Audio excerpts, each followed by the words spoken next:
Performing contact biometry with the Ellex iCubed. Performing contact biometry with the Ellex iCubed is easy, fast and accurate. Ensure that the 10 MHz Biometry A-scan probe is connected to the iCubed console and turn on the system. The patient screen is displayed. Type a patient ID and click Enter. With an existing patient, the previously entered data will automatically display. Entering a new patient ID prompts the user to answer yes to creating a new patient.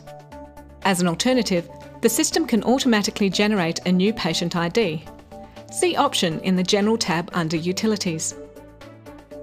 The new patient data, including keratometry values, can then be entered, followed by clicking Save. Check that the patient information is complete on the summary screen. To begin an examination session, you must select the examiner as well as the physician ordering the exam. At times, the examiner and physician will be the same. A default examiner and physician may also be selected. Click Begin Session to start the examination. Choose the eye to be examined by clicking on OD for the right eye or on OS for the left eye.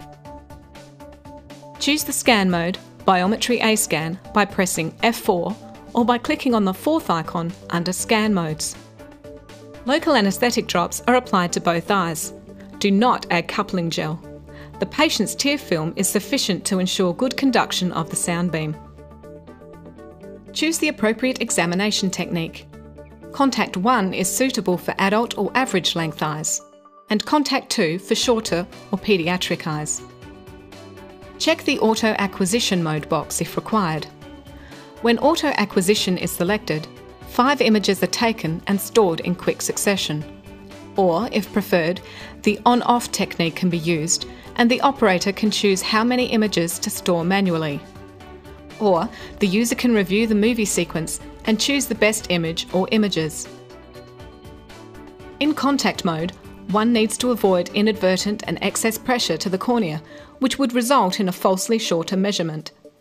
Each user will choose the method that gives the best results for him or her. Choose normal mode and only revert to expert mode if it is impossible to obtain a correct reading in normal mode. For example, for patients who have difficulty cooperating or those with abnormally shaped eyes. Choosing normal mode adds an additional caliper to detect the sclera so as to help avoid measuring into the optic nerve. Next, choose the appropriate eye type.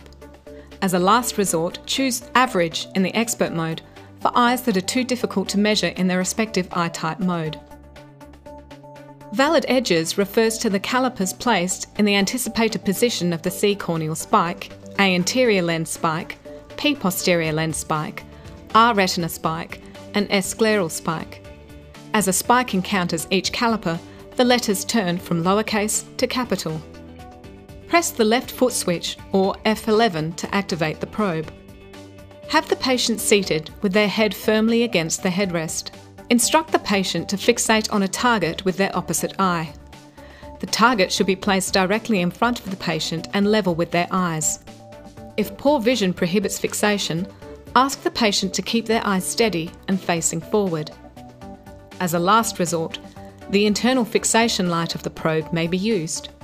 Hold the probe directly in front of the patient's eye and gently touch the cornea, keeping in mind that the macula should be perpendicular to the probe. Resting the examiner's hand on the patient's cheek may aid in maintaining a steady and aligned probe. The system automatically freezes 5 A-scan images which meet the correct criteria. It is recommended that you check each image individually as to ensure that the correct echo pattern is displayed and the calipers are in line with their respective echo spikes. If the scans need to be repeated, press the left foot switch or F11 to re-scan. A satisfactory scan or series of scans will show an ACD measurement which has not been compromised, secondary to excess probe pressure on the cornea. It is recommended to measure the fellow eye in order to compare measurements. If eyes have similar refractive errors and keratometry values, they should measure within 0.3 mm of each other. The chosen images can be used for the IOL calculations.